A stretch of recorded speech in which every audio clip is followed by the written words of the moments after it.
Praise the Lord. கர்த்தருடைய பரிசுத்த நாமத்துக்கு மகிமை உண்டாவதாக. உங்களை சந்திப்பதில் மிகுந்த சந்தோஷம். இந்த நாளுடைய ஆசீர்வாதத்துக்கு ஒரு வேத பகுதி வாசிப்போம். அது சங்கீதம் 68:20. நம்முடைய தேவன் ரட்சிப்பை அருளும் தேவனாயிருக்கிறார். ஆண்டவராகிய கர்த்தரால் மரணத்துக்கு நீங்களாகும் வழிகள் உண்டு. சத்திய வேத வசனத்தை கருத்தாய் படிச்சு பாருங்க. ஆதியாக முதற்கொண்டு வெளிப்படுத்தின விசேஷம் வரைக்கும் 66 புத்தகங்களையும் தேவ ஆவியானவர் நம்முடைய கையில் எழுதி கொடுத்துற எதற்காக? நமக்காக. நம்ம படிக்கணும், தியானிக்கணும், அதன்படி நடக்கணும். இயேசு வரும்போது அவரோடு போகணும். இந்த 20வது வசனம் என்ன சொல்லுகிறது? நம்முடைய தேவன் ரட்சிப்பை அருளும் தேவன். இயேசு கிறிஸ்து ஒருவர்தான் மனுஷனை பாவத்திலிருந்து, சாபத்திலிருந்து, வியாதியிலிருந்து, துன்பத்திலிருந்து, விக்கிரக ஆராதனையிலிருந்து, சிலை வழிபாட்டிலிருந்து, மந்திரத்திலிருந்து, தந்திரத்திலிருந்து, சூனியத்திலிருந்து, ஏவலிலிருந்து, யாகத்திலிருந்து, பொறாமையிலிருந்து, எரிச்சலிலிருந்து, வன்கண்ணிலிருந்து விடுவிக்கிற ஒரே ஒரு தெய்வம் உண்டானால் அவர் இயேசு கிறிஸ்து. சங்கீதக்காரன் சொல்லுகிறான், நம்முடைய தேவன் ரட்சிப்பை அருளும் தேவனாயிருக்கிறார்.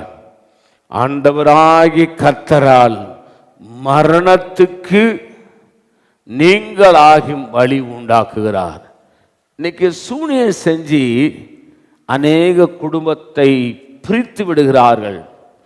மந்திரம் செய்து கணவன் மனைவி, தகப்பன் தாயை, பிள்ளைகளை, குடும்பங்களை பிரித்து விடுகிறார்கள்.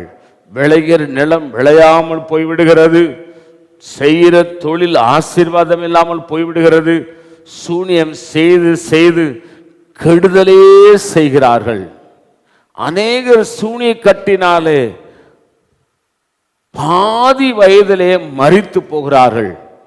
ஆனால் இயேசு கிறிஸ்து இந்த காலை வேளையிலே உன்னோடு பேசிக் கொண்டிருக்கிறார்.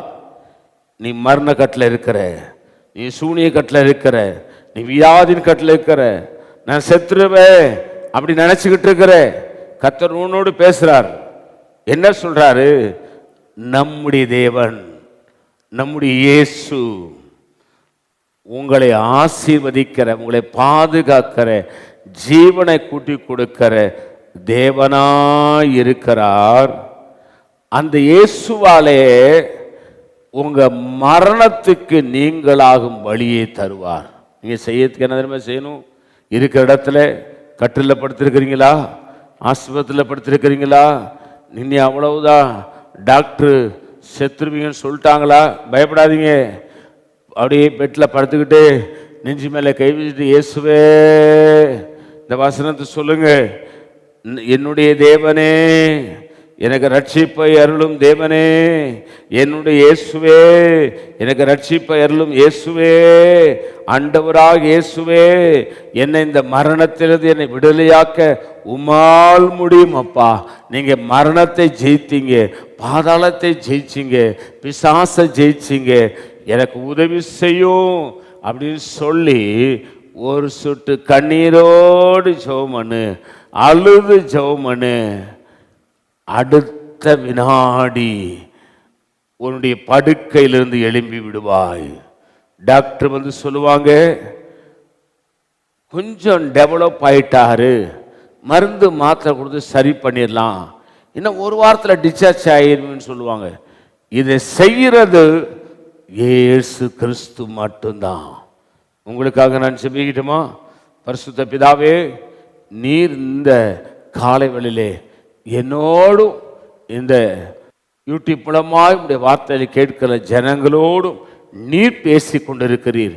இந்த வார்த்தை அநேகருடைய படுக்கையை மாற்றி போடட்டும், அநேகருடைய மரணத்தை மாற்றி ஜீவனை தந்தருளும்.